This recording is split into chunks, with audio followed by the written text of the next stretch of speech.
Hare Krishna. Thank you for coming. Hope everyone is doing their quizzes and everyone is registering for level 2 and everyone will take part in Shraddhavan ceremony on coming Sunday. So many things. Let's start. Om Agyan Timirandasya Jnananjan Shalakaya Chakshurunmilitam Yena Tasmai Shri Guruve Namaha. Shri Chaitanya Manobishtam Sthapitam Yena Bhutale Swayam Rupa Gadamahyam Dadati Swapadantikam.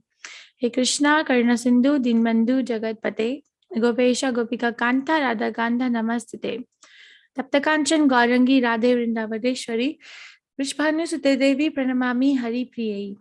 Jai Shri Krishna Chaitanya Prabhu Nityananda Shri Advait Gadadhar Shivasadi Gaur Bhaktivedanta.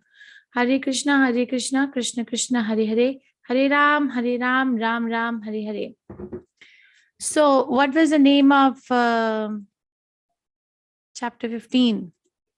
Yoga. What? Noise. Purushottam Yoga, Mataji. Purushottam Yoga. Thank you. What is Krishna comparing to this material world in chapter 15? What is he comparing it to? Banyan tree. Banyan tree. Somebody has a background noise. What kind of a banyan tree? Inverted banyan tree. Inverted banyan tree. Very nice. What is the name of? Okay, let me keep everyone unmuted. What is the name of chapter 14?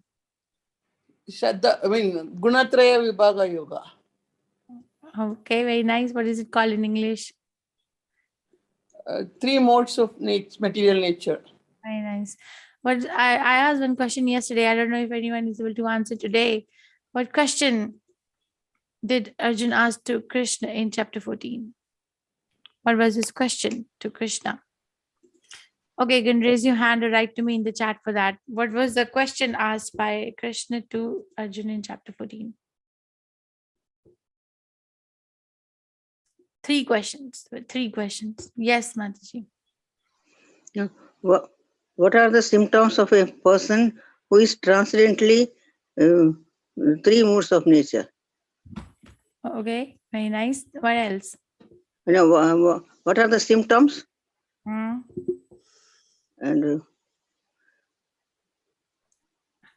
thank you, Mataji. How does he transcend the mood of nature? And more? And what is the behavior? This is very nice. Perfect. Thank you. What are the 3 modes of material nature? What are the 3 modes? Mode of Goodness, passion, and ignorance. Very nice. Thank you. What is the name of chapter 13? Kshetrajna Yoga. Vibhaga Yoga. Vibhaga Yoga. Kshetrajna Vibhaga Yoga. The nature, the enjoyer, and the consciousness. Yeah. Okay, what is the name of chapter 12? Bhakti Yoga. Devotional service. Bhakti Yoga. Chapter 11. Vishwarupa Sandarshana Yoga. Very nice. Or the universal form. And 10. Vibhuti Yoga. Opulences of the absolute. I hope you're not looking and answering. You have to remember. No, Mataji. No, Mataji. Chapter 9. 9. Raja Vidya, Raja Guya Yoga. Most confidential knowledge. Very nice. Chapter 8. Akshara Brahma Yoga. Chapter 7. 7. Jnana Vijnana Yoga. Very nice. The knowledge of the absolute. Chapter 6. Jnana Yoga. Chapter 6. No. Dhyana Yoga. Okay. Dhyana Yoga. Okay. Chapter 5. 5 is transcendental knowledge. Karma Yoga. Karma Sannyasa Yoga. Karma Yoga. Karma Yoga. Transcendental knowledge. Karma Yoga, action in Krishna consciousness. That is chapter 4. Jnana Yoga. Chapter 5. Chapter 3. Karma Yoga. Chapter 2. Sankhya Yoga. Summary of Sankhya Gita. And the contents of Bhagavad Gita summarized. Chapter 1. Arjuna Vishada Yoga. Very nice. Thank you. observing the armies on the battlefield. Today's chapter is called Deva Asura Sampad Vibhag Yog, the divine and demoniac nature. You see, if I may please request you to pay attention to one thing, is that every chapter is ending with the word yoga. So Deva Asura Sampad Vibhag Yog, the divine and demoniac nature.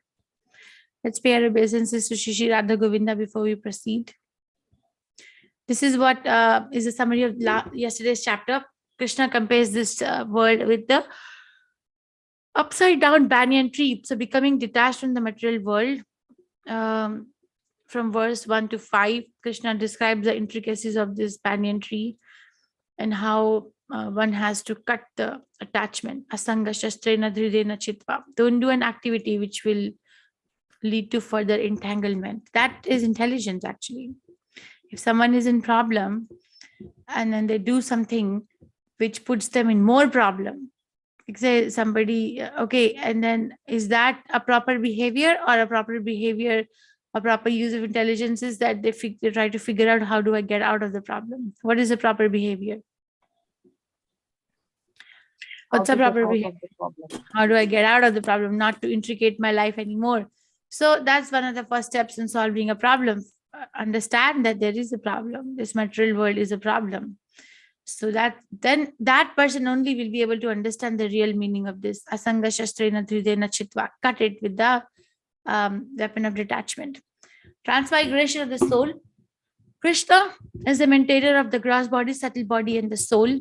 And then summary of Vedanta Sutras. And I said 3 shloki Bhagavad Gita is 16, 17, and 18th verse of 15th chapter. This is today. Krishna is going to talk about transcendental and demoniac qualities in the first third of the chapter. Second third, he spends a little bit more time on demoniac nature. And then last is result of demoniac activities and choice of elevation or degradation. So this is the first 3 verses. They're given as together and it lists 26 godly qualities. Krishna lists 26 characteristics of saintly people, qualities that elevate one on the banyan tree and ultimately lead to liberation. Right. So remember the top, the fruits of the banyan tree were representing dharma, artha, kam, moksha, religiosity, economic development. Hare Krishna, sorry. Religiosity, economic development, sense gratification, and liberation.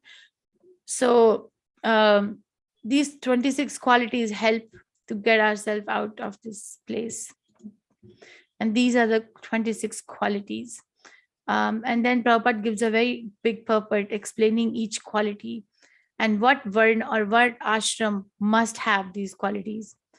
So the Supreme Personality of Godhead said, fearlessness, purification of one's existence, cultivation of spiritual knowledge, charity, self-control, performance of sacrifice, study of the Vedas, austerity, simplicity, non-violence, truthfulness, freedom from anger, renunciation, tranquility, aversion to fault-finding, compassion for all living entities, freedom for covetousness, gentleness, modesty, steady determination, vigor, forgiveness, fortitude, cleanliness, and freedom from envy and freedom from passion for honor. These transcendental qualities, O son of Bharat, belong to godly men endowed with divine nature. So each and every quality, as I said, a specific varna or ashram and specific description is given. This is just a breakdown of Prabhupada's purport. For example, abhayam, fearlessness, must have. A person who's situated on a sannyas ashram must be fearless. A sannyasi means fearless, means they're supposed to travel alone and depend on the Supreme Personality of Godhead for their maintenance. If a person is still having concerns of the maintenance, that how will I be maintained if I go there, if I go here, what will happen to me? Don't take sannyas. Oh, Krishna, I'm sorry. Okay, and then purification of one's existence also, sattva samuddhi, the sannyasi. A sannyasi is a sannyasi because they really want to get out of the purification, the contamination of this material world. Nothing, not even mode of goodness, Shuddha Sattva. Cultivation of knowledge, everyone, but most necessary for a person in sannyasa ashram. Charity, person in grahastha ashram, because they're dealing with money. So we only, of all the ashrams, only person who deal with money are grahasthas. And of all the varnas, we have, I think, other than Brahman, Kshatriya, Vaishya, and Shudra, everyone deals with money. But an ashram is grahasth. So if a grahastha or a person who's dealing with money does not give charity for Krishna's service, then what happens? What happens? Some people may say, I don't want to do it. Fine, we have a choice not to do it. That's fine. But then you have to understand that what will happen with it, right? That's a complete knowledge. Bhaktivedanta Prabhupada explains that that what happens to a person who's dealing with money but doesn't give a farthing for Krishna's service, says that that person becomes very hard-hearted, like the heart becomes like a stone, and Krishna consciousness cannot enter the hard heart. It's difficult. So the person becomes very thick-skinned, and they just can't. You see, these are the words of the Acharyas, so better to accept and realize it later. And the benefit is that we become soft-hearted, and also we control the mind, and also we purchase Krishna. Krishna becomes obliged to person who does something for them. Prabhupada says this, I'm not saying it.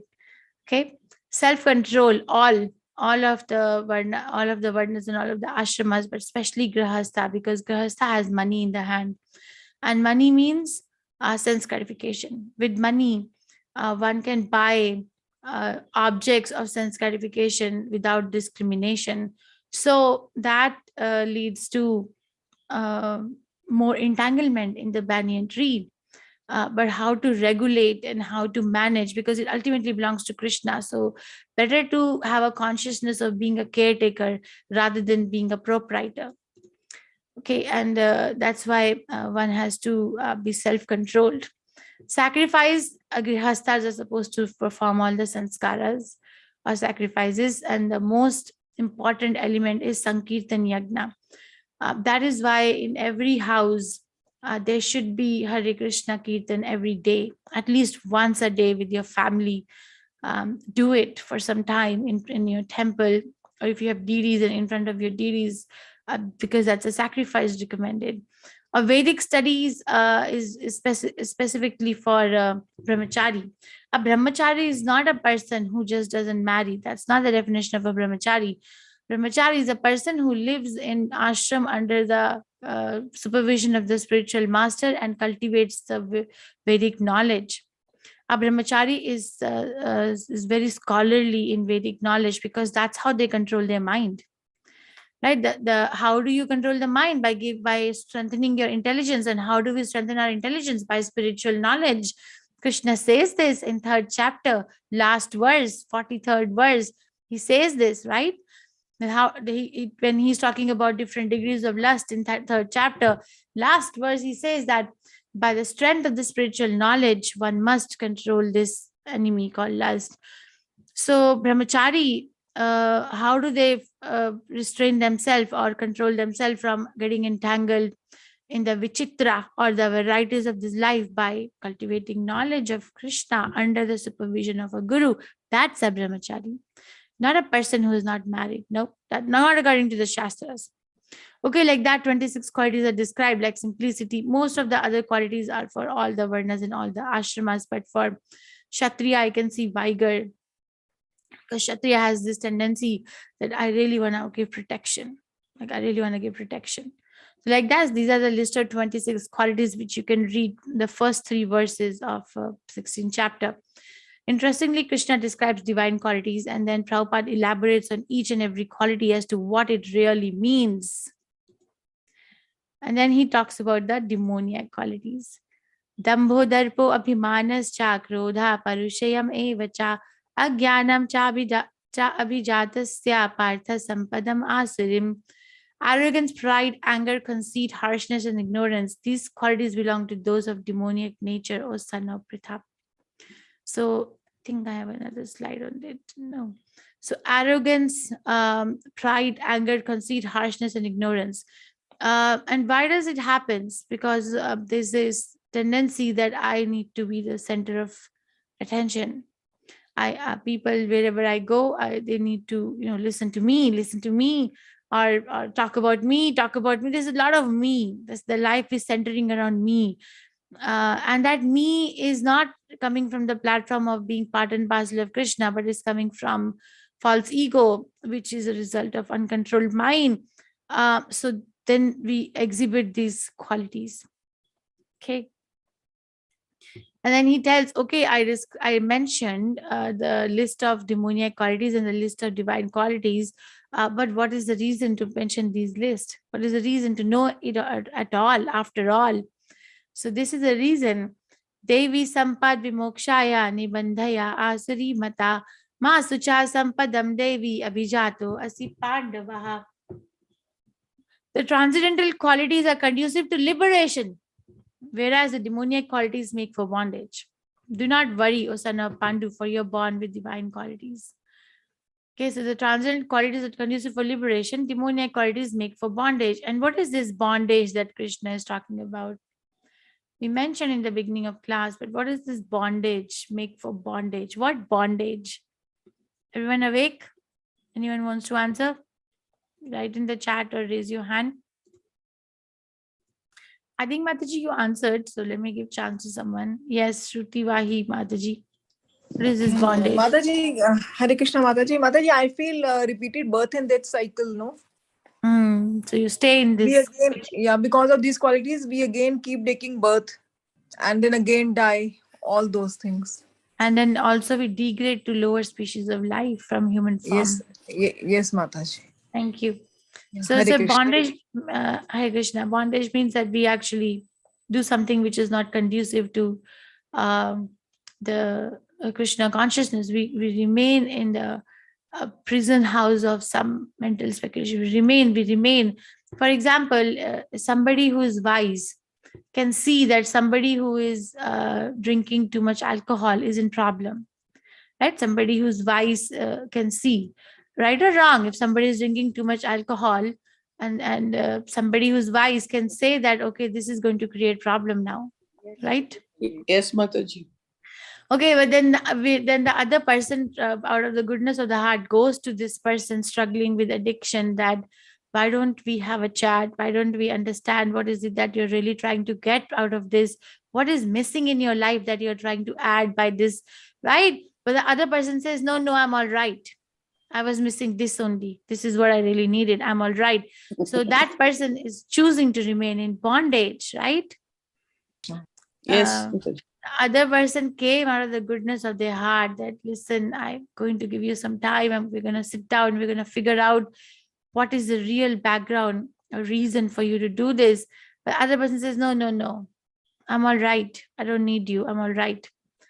So anyhow, Arjun may think that now where do I stand? So Krishna reaffirms, do not worry, O son of Pandu, for you are born with divine qualities. So Arjun was born with divine qualities, but somebody may not be born with divine qualities, but Krishna consciousness is so nice that if we take the process of Krishna consciousness, Krishna decorates that person with divine qualities. So there is no need to be discouraged that, oh, I did not have this quality. I'm not truthful. I'm not this. I'm not that. I don't have Vedic knowledge. I don't this. That's fine. Just chant Hare Krishna and let things fall in place. But you chant Hare Krishna. Okay. Oh, son of Pritha, in this world, there are two kinds of created being. One is called divine, another is called demoniac. I have already explained to you at length that divine qualities. Now hear from me of the demoniac. So just we say that, right? Some people are good, some people are bad. Where this division or dichotomy we give to people or ourselves, I'm good, you're bad, or this is good, this is bad, right or wrong. So our language is in the language of good or bad, and Krishna's language is in the form of divine and demoniac. Pravartim cha nivrittim cha janana vidurasuraha na saucham na api cha acharo na satyam teshu vidyate.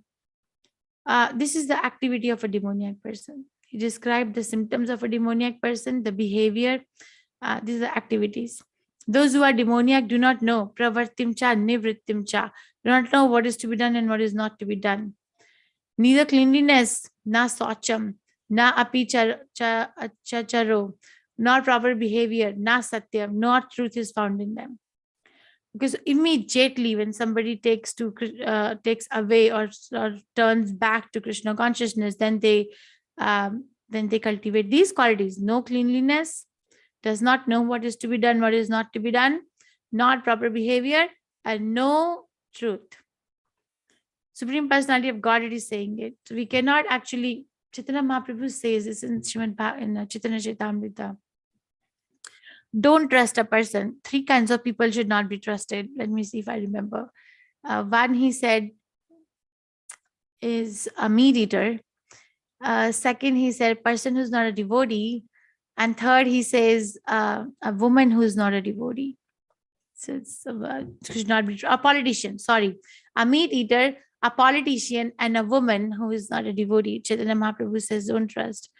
So Krishna is saying here that don't trust such person because they don't have any of the qualities of being trustworthy. So this is going to save us a lot of time if we actually follow Krishna's instructions. Asatyam apratishtaham te jagat ahur anishwaram. So this is their philosophy. Right? Everyone lives in their life by some philosophy or the other. So this is the philosophy of existence by a person who is demoniac in nature. Asatyam apratishtham te jagat ahur anishwaram aparaspara sambhutam kim anyat kama hetukam. They say that this world is unreal, asatyam, that there is no foundation, apratishtham, and then there is no God. Jagat ahur anishwaram, anishwaram. So in Sanskrit means not. In the beginning when we put means not. So no truthfulness, satyam, no foundation, pratishtham, no God, nishwaram. Okay, and then it is produced of sex desire and has no cause other than lust. So aparaspara sambhutam kim anyat kama hetukam. So this is what their philosophy is, that this is how they explain the existence of things around them. And they're living in an unreal world, and they become a very proud atheist, and there are people who become their followers. And this atheist may be dressed as a very nice, so-called nice person, or so-called, what do you call, a nationalist or altruist or philanthropist. They could be whatever is, but the real thing is that they are atheist. So it's not that they're bad. Krishna doesn't use the word good or bad. You just pay attention to how Krishna is talking. He doesn't use the word good or bad. He just talks about the quality. And he doesn't even say that one has to remain fixed with these qualities. He's just discussing it out, and then he's giving an option at the end that choose what you want to be. Like, for example, if somebody goes in a restaurant, aren't we given like a menu that choose what you want to eat? It's not that we only give this, right? There's a menu or variety of choices. Yes, Right? So Mataji. Krishna is describing the variety of choices that choose. These are qualities are there out here around us. Following such conclusions that asatyam, apratishtam, anishwaram, the demoniac who are lost to themselves and have no intelligence engage in unbeneficial, horrible works meant to destroy the world.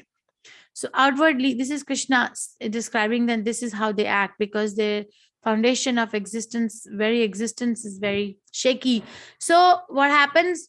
That they may do something which maybe, let's say that this atheist is a politician or a leader of the society. Okay, now just been given this position of a leader. Now this person is going to invest a lot of time in figuring out that how to strengthen our military strength. He forgets about the people of the country, but just focuses on military strength because he wants to conquer the countries and become this, become that. So they lose the focus. That's not what a leader is supposed to do. I can name so many leaders who did this mistake. There was a leader in Southeast Asia, one of the countries, many years ago. I think I was watching this documentary that what led to the only 2% of that country is literate, only 2%.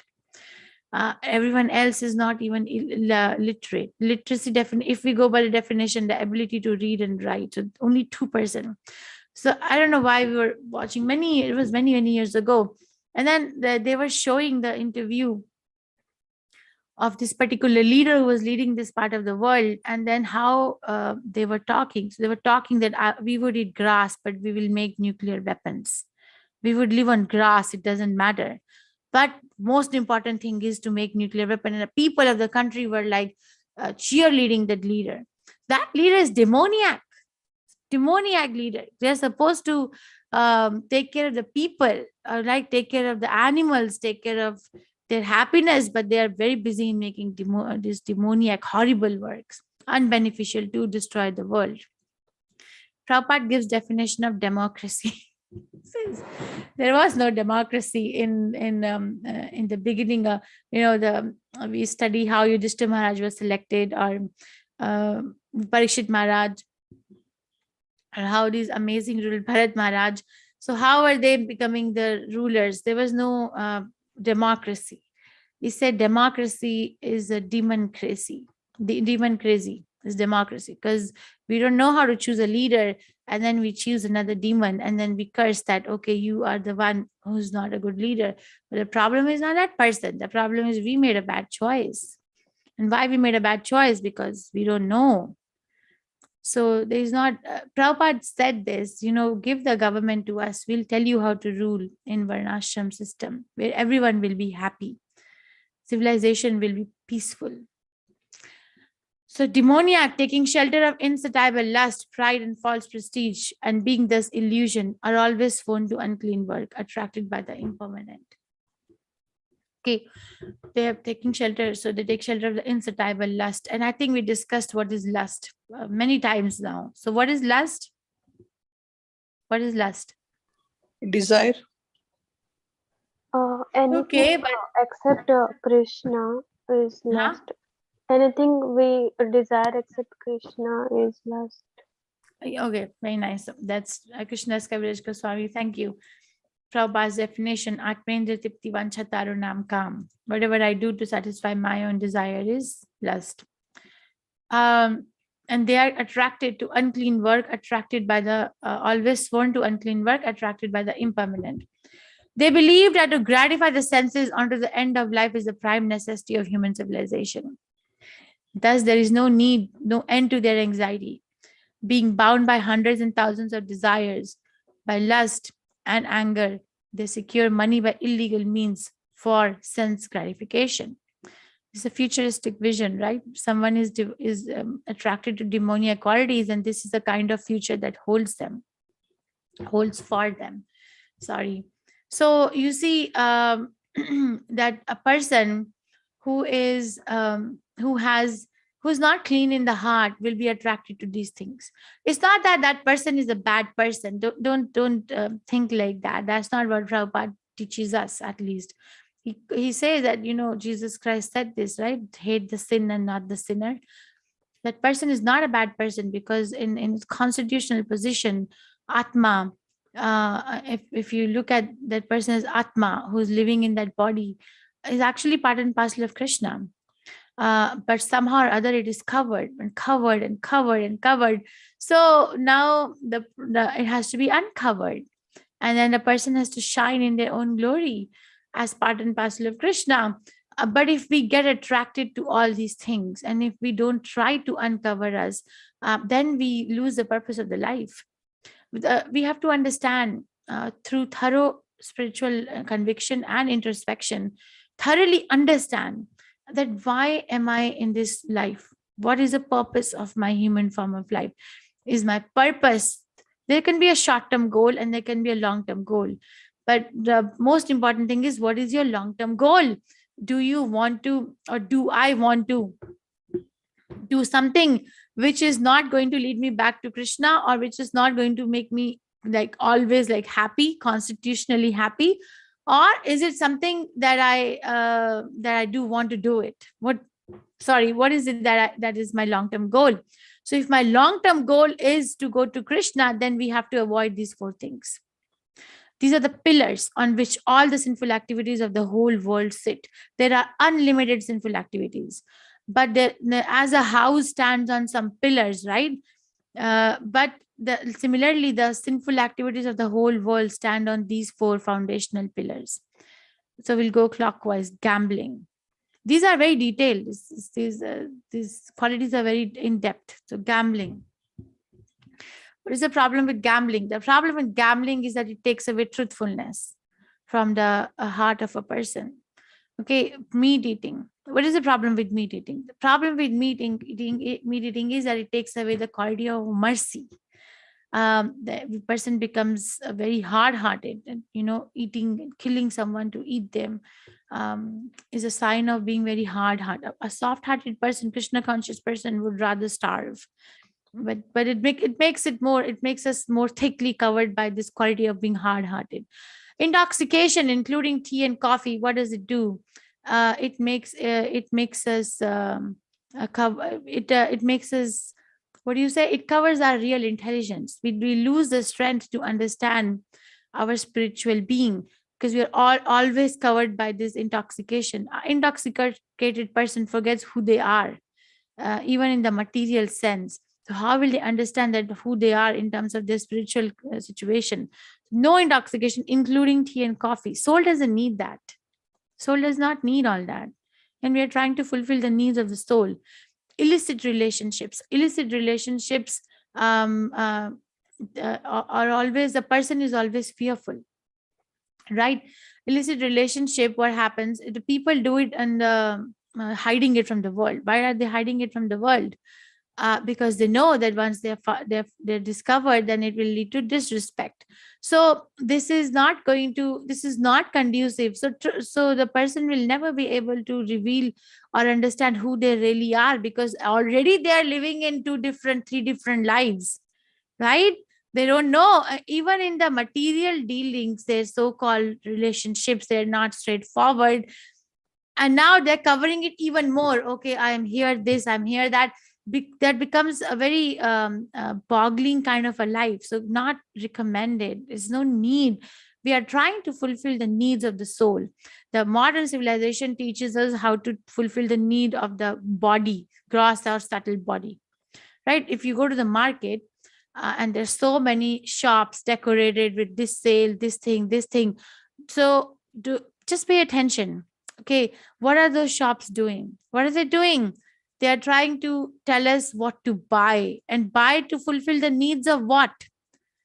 Are they selling something which will fulfill the need of the soul or the body? What are they selling? Buy this cloth, buy this pressure cooker, buy this TV, buy this phone, buy this car. Body. Sense gratification, body. So body, right? And they're very thickly decorated with the concept that you are the body and you need this kind of shoes, this kind of jewelry, this kind of hair accessories, this kind of whatever. So we become more and more covered. We did the survey when I was young. When I was young in Mangaluru, we did this survey one time, that how many times a day on an average a person is exposed to these kind of thoughts, that what I should buy and what I should not buy. How many, if a person is living in a city, so we were interested in knowing that, let's say that I'm not like going out with a purpose to specifically buy anything, but then I see this billboard advertisement on the road, and then I start contemplating, iPhone 13 is out, iWatch series this is out. So then we develop this attachment that, I really got to get these things, I really need these things. We were interested in seeing that how many times a day this is happening. Well, the study size, sample size was very small. So anyhow, what we got was a person gets bombarded with these thoughts of possessing something about 10,000 to 1 lakh times a day. If you're living in a city, that's how many times a day. And now it must be changed, because now everything is digital. So there's so many things. But that time was 10,000 to 1 lakh stimulus a day. We don't even realize that we are actually feeding our mind with so many thoughts every day. So multiply with 1 week, multiply by 1 month, multiply by 1 year. So such a precarious situation. Okay, so this is how a demoniac person thinks. This is so interesting. So much wealth do I have today, and I will gain more according to my schemes. So much is mine now, and it will increase in the future. More and more. He is my enemy, and I've killed him. And my other enemies will also be killed. Very good. I'm the Lord of everything. I'm the enjoyer. I'm perfect, powerful, and happy. I am the richest man surrounded by aristocratic relatives. There is none so powerful and happy as I am. I shall perform sacrifices. I shall give some charity, and thus I shall rejoice. In this way, such persons are deluded by ignorance. This is how they lead their life, the propelling force to live every day. We have to find a demon within us, okay, not outside of us. What am I doing which is leading me not to go to Krishna? Where is my ignorance? So that's Krishna consciousness. So we have to have, I was taking the 6 a.m. class today, and we were talking about this thought came to my head. There's a book, not that you have to buy the book, but there's a book called 7 Habits of Highly Effective People. And the author talks about 7 habits which actually makes a person effective in their day-to-day existence. And one of the first habits he talks about is private victory over public victory. So if I really want to succeed outside of us, then we actually have to succeed within us first. We have to have a private victory. So all these qualities that Krishna is saying is not for someone else or something else, but it's for me. I got to find where I am like this. Where what am I doing out of these things? Okay, then other people, very easy to look at the examples. This Hiranyakashipu was an obvious example, or Kans or Ravan. They were thinking like this. They were charitably disposed. They were performing sacrifices, but everything was done to actually feed their demoniac nature. We have to find that demoniac nature inside of us. Thus, perplexed by various anxieties and bound by a network of illusions, one becomes too strongly attached to sense enjoyment and falls down into hell. So at the end of the day, if I get more attached to sense enjoyment, I get down to hell. I fall down to hell. Okay. So introspect before next time. Let's say that I am attracted to go and drink liquor in the bar, or I'm attracted to go and eat in a restaurant where there is no Krishna consciousness. Just pause for a second and think that how is it going to affect me? What did Krishna say about it? How is that going to affect me? Just think. One may still do it. That's okay. But then just keep thinking about it. And one day will come that you wouldn't want to go because you would be more attached to the words of Krishna. Krishna's words are live wires. You know, live wires, if you touch the live wire, what will happen? What will happen if somebody touches the live wire? Electricity. We'll get shocked. They get affected. The electricity in the wire gets transmitted to them, right? Yes. Or we call it shock, Yes, but Mataji. actually what is happening is that the electricity which is running in the wire is now transmitted to their body. So like that, Krishna's words are live wires. Like if you keep thinking about it, if you keep contemplating, and if you try to align your life personally with what Krishna says, you may not be able to do it suddenly. That's fine, but you keep thinking. These are live wires. One day we become saturated with that kind of a consciousness that Krishna is trying to give us. One devotee did a model on it. How he did a model on how electricity is generated in the electricity station, and then how it is transmitted to city, and then from city to different places in the city, like that. So he did a model that how Hare Krishna Mahamantra is coming from Golok Vrindavan, and how it is received in the heart of a pure devotee, and how pure devotee makes another devotee, and then another devotee goes and talks about it to another devotee, like that. Like he did the whole transformative model based on this live wire concept. Bewildered by false ego, strength, pride, lust, and anger, the demon, envious of the Supreme Personality of Godhead, who is situated in his own body and in the bodies of others, who becomes envious of the Supreme Personality of Godhead, who is situated in his body and in the bodies of others and blasphemes against the real religion. So it's this is a sequence. Everything is a sequence here. False ego leads to pride, and pride leads to lust. Like pride is that I need to be honored. Like one definition of pride is to have a desire to be honored. When I go there, I should be the one who should be like honored. But if that is not fulfilled, then that leads to lust, that I need to possess more to feed my pride. And the lust is never satisfied, right? We studied this in 3rd chapter. Kama esha, krodha esha, rajogun samuddhibhav. So lust then degrades to anger. And then one becomes envious of the Supreme Personality of Godhead. Radhanath Maharaj, my spiritual master, was telling me one day, there's a sannyasi in ISKCON called, his name is Radhanath Swami. So Radhanath Maharaj one time said this: you see, when we feel envious of someone else, we are really not envious of them. Let's say that God forbid, but if I'm envious of somebody, let's say because they are so rich, or because they are so beautiful, or because they are so knowledgeable, or whatever reason it is, then I'm really not envious of them. Okay, then what are we envious of?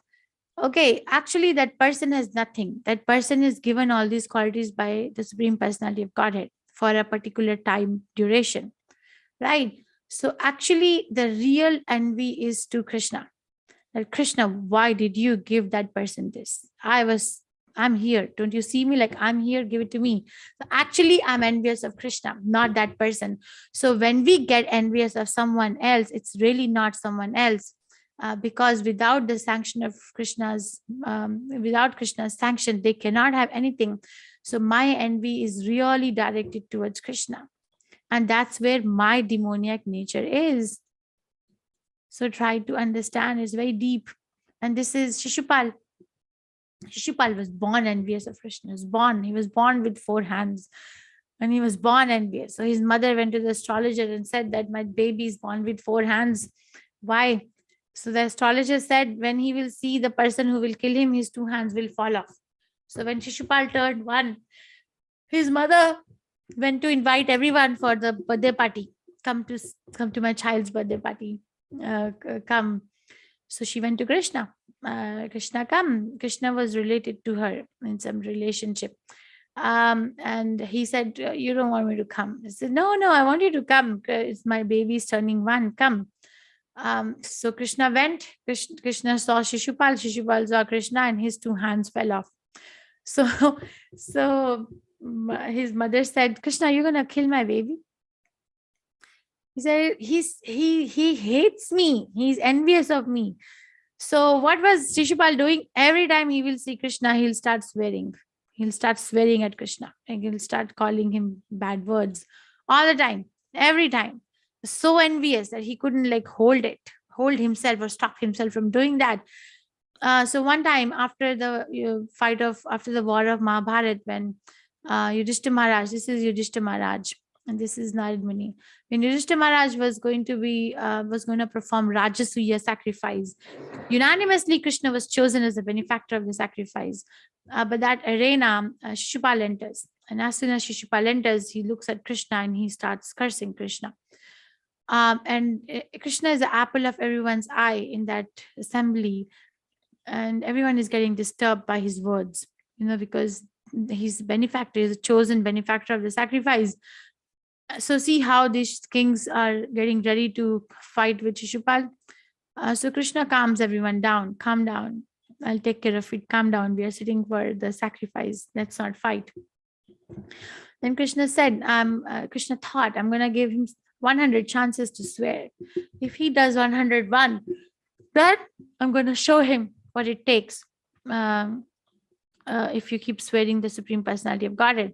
So Shishupal was swearing and Krishna was counting 100, 90, or let's say 10, and then 30, and then 45, then 60, and then 75. And Shishupal is swearing, Krishna is counting 90, 95, 99, 100.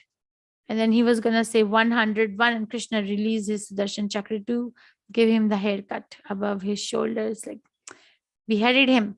But he beheaded him in such a way that not even a drop of blood fell on the ground, because it was a sacrificial arena. Krishna can do all those things. Okay, so that's the future of a person who is envious of Krishna. Krishna doesn't like enviousness. There is an antidote for every other 5 anarthas. We have 6 anarthas, 6 unwanted qualities within us that push us from one material existence to another material existence, like lust, anger, greed, envy, pride, illusion. Right? So every other anartha or unwanted quality has an antidote. For example, if someone is very lusty to possess a lot of money, they can actually serve Krishna with that and transform that lust into love for Krishna. Like if somebody is very is in illusion, then they can acquire knowledge about Krishna and come out of that illusion. So there's an antidote prescribed for each and every anartha, but enviousness has no antidote. There's no antidote for a person who's enviousness and envy. We have to get rid of this quality. We cannot transform this quality. So those who are envious and mischievous, who are the lowest among men, are cast by me into the ocean of material existence, into various demoniac species of life. This is a little bit detailed verse, because Krishna says in 9th chapter that I am not partial to anyone. I'm equal to everyone. But when we read this verse, it appears that Krishna is partial, because he is casting envious and mischievous into various demoniac species of life in the ocean of material existence. But what makes God do this?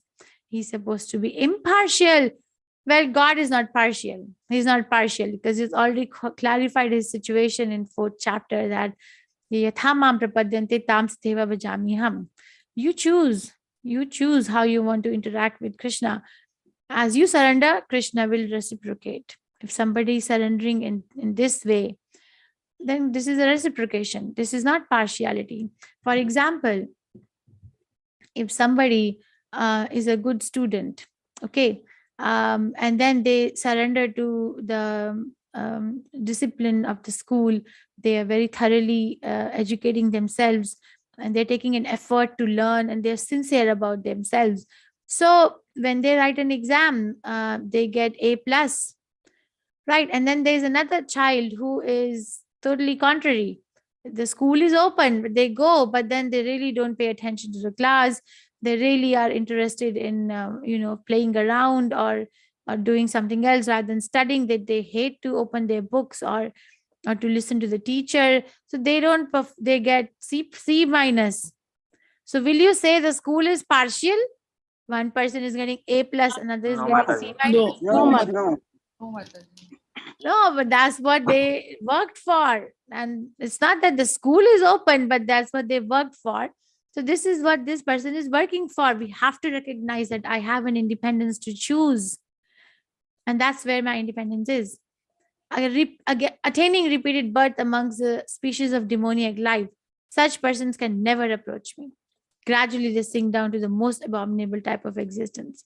So he's given this future that, you see, if you approach me with envy, then this is where you go. But if you approach me with love and devotion, then I take you.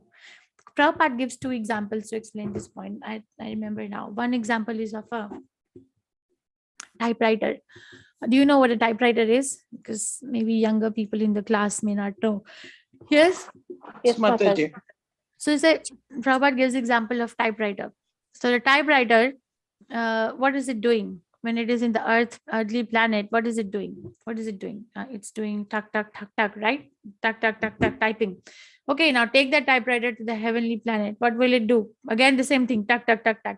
Take it to the lower planetary system. What will it do? Same thing, tuck, tuck, tuck, tuck. Okay, that's one example. Another example Prabhupada gives is Dheki. He says there's a machine called Dheki in India, where the grain is separated from the husk. At the time of harvest, let's say there's a wheat harvest, so the grain has to be separated from the husk. So there's this Dheki machine which beats it up so that the grains are separated. So he said, what is this machine doing on earth? What is it doing? Doing its business of tapping on the grains. If you take it to the higher planetary system, it will do the same thing. You take it to the lower planetary system, it will do the same thing. So similarly, the point he's trying to make is that such a person, demoniac person of demoniac nature, you take this person to the earthly planet, they will spill out their enviousness. And then you take them to, let's say, theoretically, we take them to Krishna Lok or Vaikuntha. What will they do there? The people in Vaikuntha their mindset is that Krishna is the apple of our eyes. Krishna is the center of our existence. We are here to serve Krishna. We love Krishna. Now, this person enters there. They're gonna disrupt the whole environment of Vaikuntha. They're gonna disturb the whole environment. So where do they belong? Where do they belong? Lower existences. Okay, so problem is within us. Trividham narakakshedyam dwaram nashanam atmanaha kama krodhas tatha lobhas tasmat etat tyajet. There are 3 gates leading to this hell: lust, anger, and greed. Every sane man. What is this hell? What is this hell? 3 gates leading to this hell. What is this hell? Every sane man should give these up, for these lead to degradation of the soul. What is this hell? What is Krishna talking about? Yes, what is he talking about? This is a 3 gates leading to this hell. Birth and death. Huh? I couldn't about understand. lust, anger, and greed. Huh?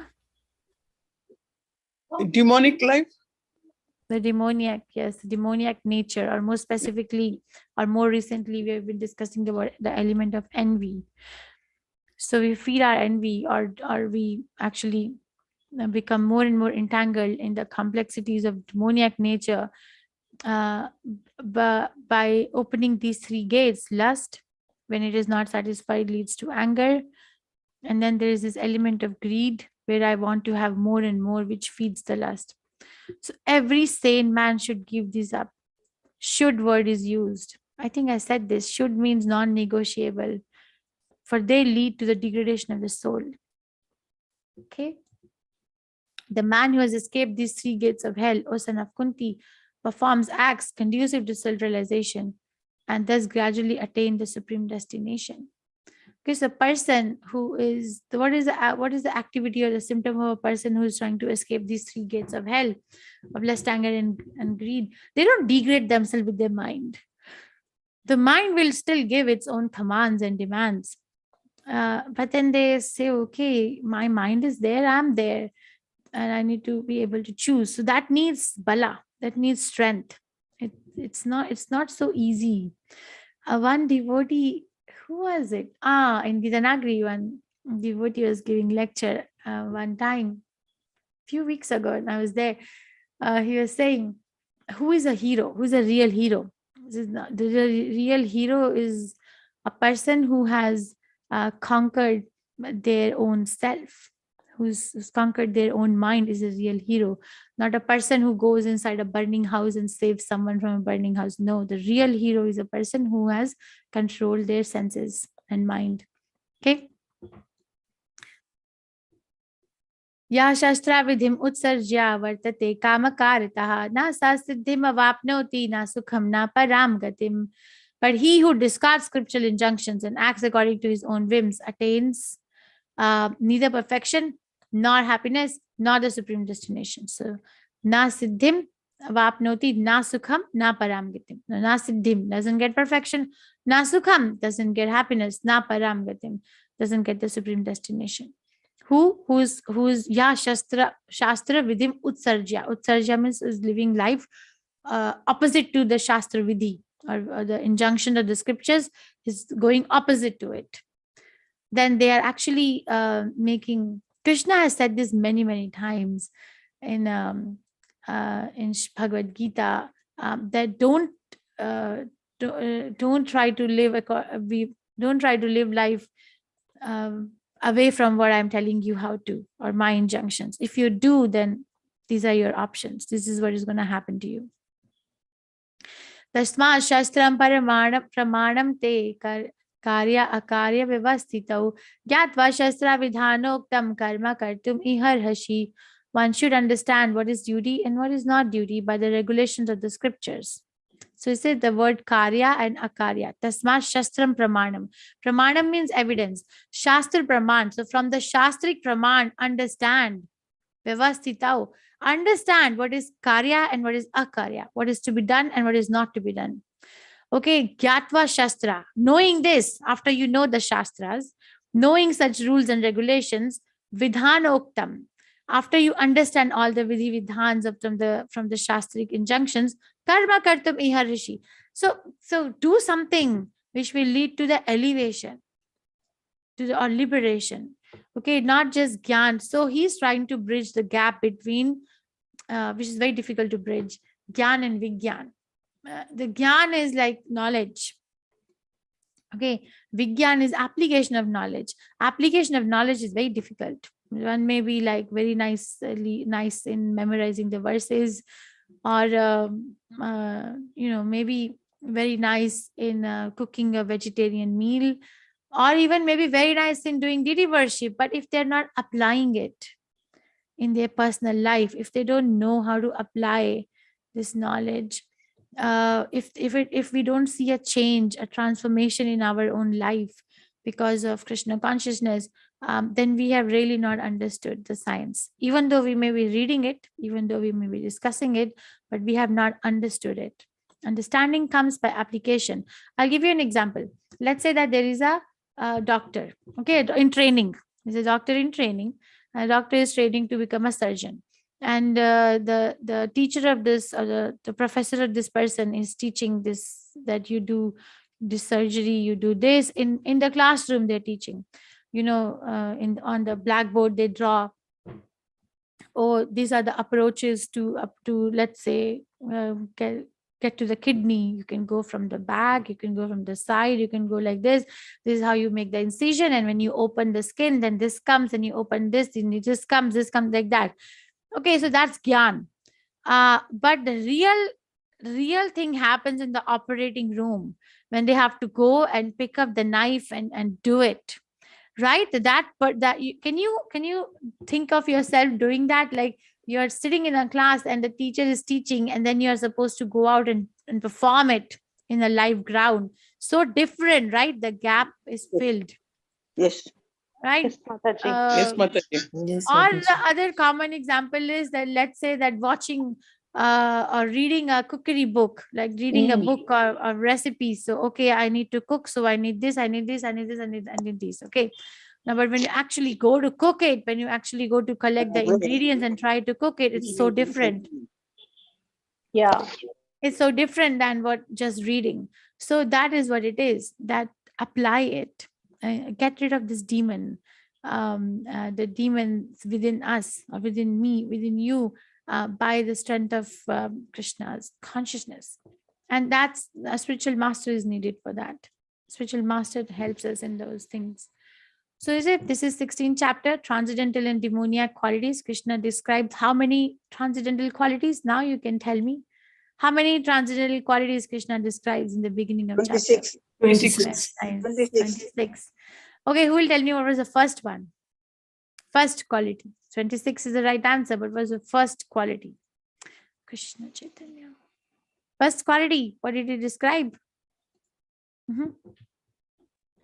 What is the first quality? Fearlessness. Fearlessness. Abhayam, very nice. Fearlessness, very nice. Abhayam, or fearlessness. And then he describes the demoniac qualities.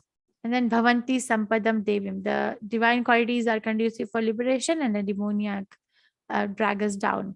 He describes qualities and then describes nature. In the nature, he describes the philosophy, and they don't know pravartim, nivrittim, or socham, cleanliness, all those things. 7 to 18. Dambho darpa vimanascha. And then what is the result of these qualities and living by those qualities, or developing one's nature? And the choice of elevation or degradation. We have a choice today, right now, at this moment, what I want to do. From 19 to 24th verse, na sukham na param gatim. That person